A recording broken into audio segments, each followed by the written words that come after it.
नमस्कार विद्यार्थी मित्रांनो, तुमचं स्वागत आहे माझ्या बी द बेस्ट या यूट्यूब चॅनलवर. आज आपण क्लास 7 सब्जेक्ट इंग्लिश यामधील 4.3 चेसिंग द सी मॉन्स्टर या लेसनचा पार्ट 2 बघणार आहोत. हा लेसन खूप मोठा असल्यामुळे आपल्याला याचे 2 पार्ट करावे लागले. आणि पहिल्या पार्टमध्ये आपण बघितलं होतं की एक फ्रिगेट आहे, एक लढाऊ जहाज आहे आणि तो जहाज परतीच्या वेळेला लागला होता आणि अचानक रात्रीच्या वेळेला त्यांना एक समुद्रामध्ये एक भयानकसा असं क्रिएचर म्हणजे सी मॉन्स्टर दिसला, राक्षसी समुद्री राक्षस दिसला. आणि तो काय आहे, ॲनिमल आहे की काय आहे हे ते ओळखू शकले नव्हते. आणि ते दिवस उजाडल्यानंतर त्यांना सकाळची वेळ झाली होती आणि दिवस उजाडल्यानंतर त्यांनी आपली रात्रभराची पूर्ण तयारी केली होती आणि दिवस उजाडल्यानंतर आता ते त्याच्याशी लढण्यासाठी पूर्णपणे तयार होते. इथपर्यंत आपण फर्स्ट पार्टमध्ये बघितलं होतं. आता आपला सेकंड पार्ट आहे जो आता आपण सुरुवात करूया. The crew were waiting impatiently for orders from their leaders. आता ते क्रू म्हणजे तिथले जे खलाशी होते, जिथले मेंबर्स होते त्या शिपमधले, ते सगळे इम्पेशंटली म्हणजे अगतिकपणे म्हणजे आतुरतेने वाट पाहत होते की आता आपले लीडर्स आपल्याला कोणती ऑर्डर देणार आहे. The latter, after carefully observing the animals, ordered the engineers to sail full stream towards the animals.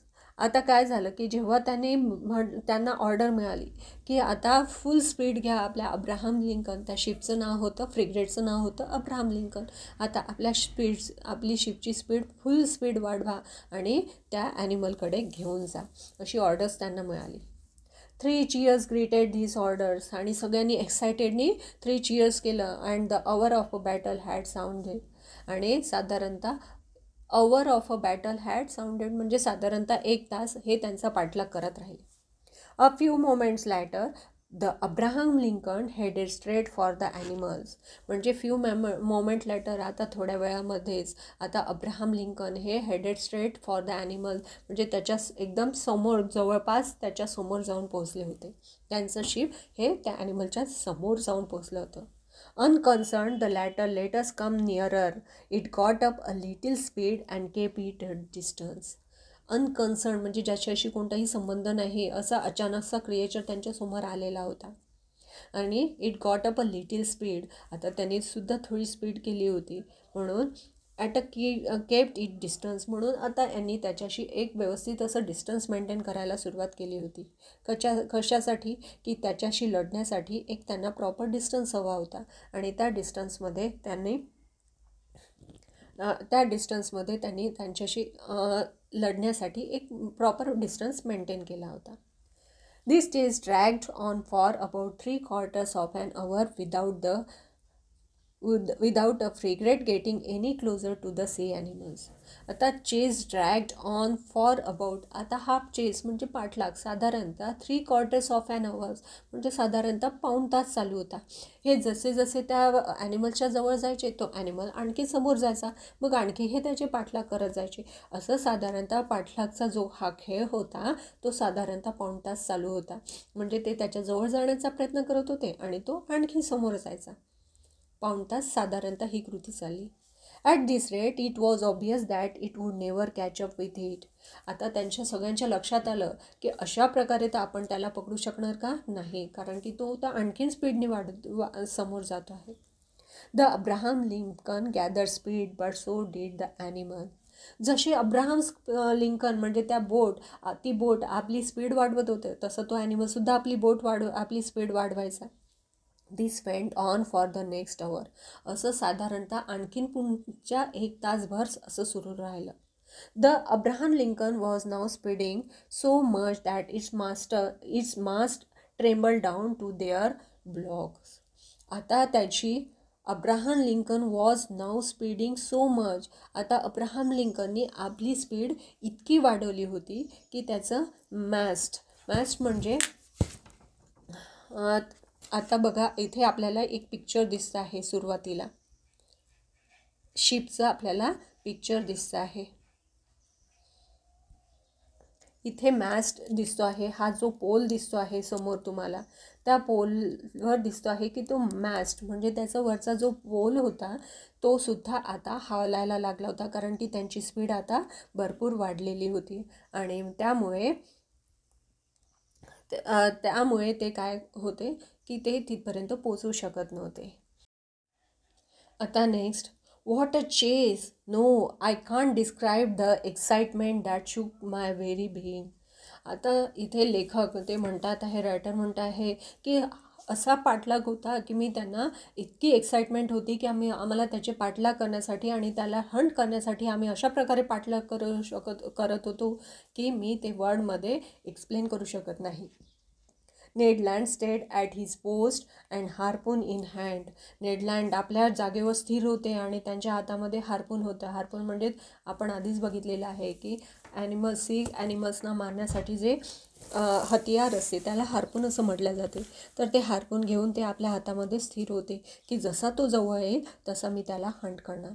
Several times the animals let us approach. पुष्कळदा तो आमच्या समोर आला होता, तो आमच्या जवळपास आला होता. Then just as the harpooner was just about the strike the cetaceans would steal off swiftly. जसाच आमचा हार्पुनर म्हणजे जो नेड लँड ज्याच्या हातामध्ये हार्पून होतं तर हतियार होतं, तो त्याला स्ट्राईक करण्याचा प्रयत्न करत होता, तसाच तो त्यांना चकमा द्यायचा, त्यांना तिथून निसटून जायचा. आणि कॅटेसन्स आपण बघितलेलं आहे की मरीन ॲनिमल, समुद्री ॲनिमल असा त्याचा उल्लेख इथे केलेला आहे. तो स्विफ्टली म्हणजे चपळपणे तिथून निघून जात होता. Commander Farragut then decided to use more direct methods. आता कमांडरनी डिसाईड केलं की आता आपला हा पाठलाग जो आहे, हात लावणीचा जो पकडापकडीचा जो गेम आहे तो आता आपल्याला इथे थांबावं लागेल. आता आपल्याला कुठली तरी डायरेक्ट ॲक्शन घ्यायची आहे. बा, he said, so the animal is faster than the Abraham Lincoln. आता काय झालं की आता जितक्या वेळा ते मारायचा प्रयत्न करत होते तितक्या वेळा तो स्विफ्टली तिथून पळून जात होता आणि त्याच्यामुळे ते डिसअपॉइंट झाले. All right mate man the gun in the bow. आता कमांडरनी ऑर्डर दिली, बस झालं ते हार्पूननी तो काही मरत नाही आहे, आता काय करा, गन लोड करा. Our forecastle cannon was immediately loaded and levelled. Forecastle म्हणजे आमच्या जी असते समुद्रावर जी ठेवण्याची खलाशांना राहण्याची जी जागा असते त्याला फोरकॅसल असं म्हणतात. तिथे तोफ ठेवलेली होती त्यांची, तर ती तोफ त्यांनी इमिजिएटली लोडेड केली आणि लेवलमध्ये आणली. त्याचा नेम त्यांनी भरला. The cannoneer fired a shot but his shell pass some feet above the cetaceans which stayed half a mile off. आता कॅनोनियर्स म्हणजे त्यांनी फायर्ड अ शॉट म्हणजे त्यांनी त्याचा शॉट केला, त्याला मारलं. But the shell pass some feet above the cetaceans म्हणजे थोड्याशा अंतरावर तो गेला, जवळपास which stay half a mile off म्हणजे जवळपास अर्धा मैलच दूर असेल इतक्या जवळ जाऊन तो नेम चुकला त्यांचा. म्हणजे त्यांना नेम लागला का, त्यांनी जो तोफेने तो गोळीबार केला तो सुद्धा त्यांचा चुकला. Over to somebody with a better aim, the commander shouted, and $500 to the man who can pierce that internal beast. आता कमांडरनी ऑर्डर दिली की जो या राक्षसाला मारेल, जो याला शूट करेल, तर आता मी त्याला $500 एवढं प्राईज देणार आहे. म्हणजे आता कारण की खूप प्रयत्न झाले होते, त्याला मारण्याचा प्रयत्न चालू होता पण तो अपयशही होत होता.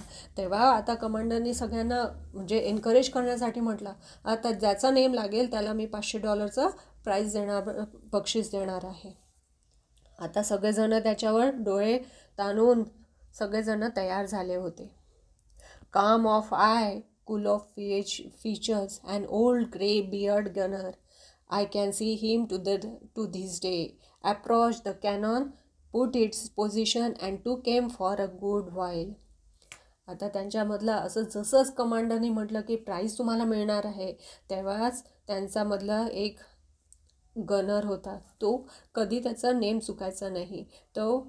तो कसा दिसत होता, काम आयस, त्याची डोळे शांत आणि त्याचं फीचर्स म्हणजे त्याचं सगळं हावभाव शांत होते आणि अशी ओल्ड ग्रे बियर्ड होती, दाढी होती. असा तो समोर आला आणि त्यांनी आपलं कॅनन अप्रोच द कॅनन म्हणजे आपलं ते हतियार पकडलं and put the position and त्यांनी एम पकडला आता मारण्यासाठी. There was a mighty expression mingled with cheers from the crew. जसं ज्यांनी त्या ओल्ड मॅननी आपली पोझिशन घेतली, सगळ्यांमध्ये एकसारखं चिअर्स झालं की आत्ता तर नक्कीच आपण या ॲनिमलला मारणार आहोत. The shell reached its target. It hits the animal but bounced off its rounded surface and vanished into the sea 2 miles out. आता त्यांनी जसा नेम घेतला आणि त्यांनी शॉट केलं, त्यांनी रीच इट्स टार्गेट म्हणजे आपल्या टार्गेटला शॉट केलं, एकदम त्या ॲनिमलला हिट झालं. पण अचानक झालं काय, rounded the surface and vanish it's to say bounced off its rounded surface. म्हणजेच जसं काही सरफेस म्हणजे त्याचं जे वरचं कवच होतं त्याच्यावरून बाउन्स होऊन ती गोळी, जेव्हा त्यांनी नेम मारला, शॉट केलं, तर शॉट केल्यानंतर त्याची गोळी तर नेम लागला बरोबर, पण तो बाउन्स होऊन पाण्यामध्ये ते 2 माइल्स आउट म्हणजे दूर 2 मैलांवर जाऊन पडली. म्हणजे असं का झालं असावं, कारण की त्याची बॉडी ही म्हणजे एखाद्या टणक कवचापासून बनलेली असेल, चिलखतपासून होते. Oh dart said the old gunner in his अँगर. आता आपण कसं म्हणतो, ओ शिट, अरे यार चुकला नेम, असं रागाने त्या ओल्ड गनरने म्हटलं. That monster must be covered with 6 inch armour plate. आता त्यांच्या लक्षात आलं की त्या क्रिएचरने जवळपास 6 इंच इतकं जाडीचं काहीतरी चिलखत त्यांनी नक्कीच अंगावर त्याच्या चिलखत आहे. The hunt was on again. आता शिकार पुन्हा सुरू झाली. Hour after hour went by without the animal showing the least sign of weariness. आता असे तासन तास चालू झाले, खूप असे तास पास होऊन गेले होते. Without the animal showing the least sign of weariness. तरीही तो ॲनिमल असा दाखवत होतं का की तो थकलेला आहे, आता तो शांत झालेला आहे नाही. असा पाठलाग करण्याचा, हंट म्हणजे शिकार करण्याचा असा हा खेळ खूप तासोनतास सुरू राहिला. However, it must said that we too struggle and tirelessly. तो ॲनिमल तर थकलाच नव्हता, पण आम्ही सुद्धा टायरलेसली न थकता आम्ही एकजुटीने त्याला मारण्याचा प्रयत्न करत होतो, त्याच्याशी लढण्याचा प्रयत्न करत होतो. स्ट्रगल ऑन टायरलेसली म्हणजे न थकता न आराम करता आम्ही सगळं त्याच्याशी स्ट्रगल करत होतो, त्याच्याशी समोर जात होतो. आता हे पहा, पहिल्या रात्रीची गोष्ट, नंतर पूर्ण रात्र ओसरली, आता पूर्ण दिवससुद्धा गेला. And 10:50 in the evening. आता रात्रीला 10:50 म्हणजे पूर्ण दिवसभरसुद्धा हा पाठलाग सुरूच होता. रात्री 10:50 म्हणजे 11 वाजायला 10 मिनटं कमी असताना that electric light reappeared 3 miles away from the frigate. आता पुन्हा रात्रीची वेळ झाली. आता ती लाईट पुन्हा त्यांना रिअपिअर्ड म्हणजे पुन्हा दिसायला लागलं आणि त्याचं अंतर होतं फक्त 3 मैल एवढंच अंतर राहिलं होतं. Just as clear and intense as the night before. जितका प्रखर प्रकाश तो आदल्या रात्री दिसत होता, तितकाच क्लिअर आणि प्रखर इंटेन्स तो लाईट आता त्यांना सगळ्यांना दिसायला लागला होता. The monster same motionless. आता तो मोशनलेस झाला होता, आता तो हालचाल करत नव्हता. Was it asleep? Perhaps weary from its work day, just riding with the waves. आता सगळ्यांना प्रश्न पडला, तो थकला असेल का आता? पूर्ण दिवसभर आपण त्याला त्रास दिला, पूर्ण दिवसभर तो आपल्याला चुकवत होता, आता तो बहुतेक थकला असावा. And just riding with the waves. आणि आता फक्त लाटांसोबत तो फक्त राईड करत असावे, कारण की तो आता मोशनलेस दिसून राहिला आहे. फक्त प्रकाश दिसतो आहे, पण मोशन करताना दिसत आहे का? नाही. म्हणून असे प्रश्न सगळ्यांच्या मनामध्ये उपस्थित झाले. This was our chance and the commander Farragut decided to take a full advantage of it and he gave his order. आता कमांडरच्या लक्षात आलं की हा मोशन करत नाही, आता बहुतेक हा थकलेला असावा, हा आता आराम करत असावा आणि हाच आपल्याला एक चान्स आहे. म्हणून कमांडरनी सगळ्यांना ऑर्डर दिली की आपण हा चान्स चुकवायला नको. म्हणून त्यांनी सगळ्यांना ऑर्डर दिली. The frigate approached without making a sound and stopped 2 cables straight from the animal. आता फ्रिगेट त्यांचं जहाज हळूहळू विदाऊट मेकिंग अ नॉईज, आवाज न करता त्याच्याजवळ गेलं आणि 2 cables लेंथ, फक्त 2 केबल इतकं राहील, इतकंच अंतर त्यांच्यामध्ये राहिलं होतं त्या ॲनिमल आणि त्यांच्या जहाजामध्ये. A profound silence reigned over the deck. आता पूर्ण डेकवर, पूर्ण त्या जहाजावर पिन ड्रॉप सायलेन्स झालं होतं. पूर्ण शांतता पसरली होती. We were not 100 feet from the blazing core of light, whose glow grew stronger and dazzling the eyes. आता आमचं अंतर फक्त 100 फूटच एवढं राहिलं होतं आणि त्याचा प्रकाश इतका तीव्र होता की त्या प्रकाशामुळे, त्याच्या त्या डेझलिंग लाईटमुळे आमच्या आईज चमकायला लागल्या. आम्ही डोळेसुद्धा उघडून पाहू शकत नव्हतो. एवढा प्रखर प्रकाश त्यांच्या तिथून आम्हाला दिसायला लागला होता. आमचे डोळे चमकायला लागले होते. हे सगळं दृश्य सांगतो आहे लेखक आपल्याला. Just in learning over the forecastle railing I saw Ned Land below me and brandishing his dreadful harpoon. आता थोड्याच अंतरावर just then learning over the forecastle railing. आता त्या फोरकॅसल रेलिंगवरून म्हणजे समोरच्या ज्या रेलिंग होती, पकडण्यासाठी जी रेलिंग होती, तिथून नेड लँडने below me brandishing his dreadful harpoon. आता त्यांनी त्याला मूव्हिंग अँड फ्रो म्हणजे त्यांनी जोराचा असा फेकला. हार्पून म्हणजे त्यांचं हतियार तिकडे फेकलं. Barely 20 feet separated him from the motionless animal. आणि barely 20 feet separated him म्हणजेच जसा त्यांनी फेकला, हे 20 feet separated म्हणजे ते दूर मोशनलेस ॲनिमल्सला ते दूर फेकू शकले नाही. All at once his arm shot forward and the harpoon was launched. आणि एकदमच त्यांनी आपला हात समोर गेला आणि फॉरवर्ड केला आणि हार्पूनला लॉन्च केलं. I heard the weapon make rising sound as if it hit some hard substance. आणि जसाच त्यांनी तो हार्पून फेकून मारला त्या ॲनिमल्सकडे, तसाच काय झाला की had hit that hard substance म्हणजे रिंगिंग अ साऊंड म्हणजे तिथून एक काहीतरी असा वेगळा आवाज साऊंड यायला लागला. The electric light suddenly went out. आता ते लाईटसुद्धा गायब झाले. And 2 enormous water spouts crash into the deck of the frigate and racing like a torrent from one end to the ship to the another and toppling crewmen, breaking spare mast and yardarms from their lashing. आता जसाच नेडलँडनी आपला harpoon फेकून मारला, अचानक ती electric light आधी सुरुवातीला दिसत होती ती सडनली वेंट आउट, ती गायब झाली. आणि अचानक इनॉर्मस वॉटर स्पाउट्स म्हणजेच पाण्याचा प्रवाह म्हणजे पाण्याच्या लाटा ह्या समुद्रामध्ये अशा मोठ्या लाटा उसळायला लागल्या आणि त्या लाटा उसळून त्यांच्या बोटमध्ये, त्यांच्या फ्रिगेटमध्ये येऊन पडल्या. रेसिंग लाईक अ टॉरेंट म्हणजे huge speedy stream of water म्हणजेच मोठ्याने जी लाट उसळली होती एकदम. कारण की आता आपण इमॅजिन करू शकतो, हा हार्पून जोराने मारलं, त्याला हिट झालं असेल, त्याला लागलं असेल आणि त्याच्यामुळे काय झालं की तो एकदम उसळला असेल किंवा त्याने काही रिॲक्शन केली, त्यामुळे समुद्रामध्ये मोठ्या लाटा निर्माण झाल्या आणि त्या लाटा उसळून त्या बोटमध्ये येऊन पडलेल्या होत्या. Breaking spare mast and yard drums from their lashes. आणि त्या इतक्या लाटा तीव्र होत्या की त्यांनी त्या क्रूमधले जे मॅस्ट होते म्हणजे जे वरचे पोल होते, यार्ड डार्म्स होते म्हणजे तिथली जी जागा होती, हे सगळं लॅशिंग म्हणजे सगळं खराब करून टाकलं होतं, सगळं नष्ट करून टाकलं होतं. A hideous collision awkward.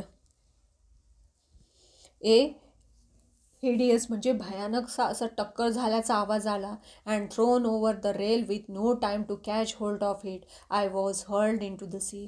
आणि हे सगळं असं एकदम अचानक झालं, सडन झालं की सगळं पाण्याच्या लाटा उसळल्या, त्या शिपमध्ये आल्या, सगळं शिपमधलं सामान अस्तव्यस्त झालं, सगळे वरचे जे पोल्स होते ते पडायला लागले होते. आणि अशा वेळेसच अचानक त्याचं बॅलन्स बिघडलं त्या शिपचं आणि हिडियस कोलिजन्स म्हणजेच भयानक अशी टक्कर झाली. And thrown over the rail with no time to catch hold of it I was hurled into the sea. आणि लेखक म्हणतात की एका सेकंदाच्या आत मी पकडूच शकलो नाही की त्या रेलिंग, तिथे बोटला पकडण्यासाठी रेलिंग असते, त्या रेलिंगला मी पकडूच शकलो नाही आणि एका सेकंदाच्या आत मी समुद्रामध्ये फेकलो गेलो. आता इथे हा लेसन आपला संपलेला आहे. हा लेसन कुठून घेतलेला आहे? Adopted from 20,000 leagues under the sea by Jules Verne. म्हणजे ही एक नॉवेल आहे 2000 लीग्स अंडर द सी. त्या नॉवेलमधून हा छोटासा पार्ट घेतला. आता यानंतर हे ते लेखक ते समुद्रामध्ये पडल्यानंतर त्या क्रिएचरचं काय झालं, तो मेला की तो पकडला गेला की तो आणखीन काय होतं, हे आपल्याला इथे काहीच कळायला कल्पना नाही. पण तुम्हाला जर आणखीन त्याच्यापुढे काय झालं ते जाणून घ्यायची इच्छा असेल तर 20,000 लीग्स अंडर द सी हा नॉवेल जरूर वाचा. आणि तुम्हाला ही स्टोरी कशी वाटली, इंटरेस्टिंग वाटली की नाही, मजा आली की नाही, मला कमेंटमध्ये जरूर कळवा. इथेच आपला हा लेसन संपतो आहे. थँक्यू.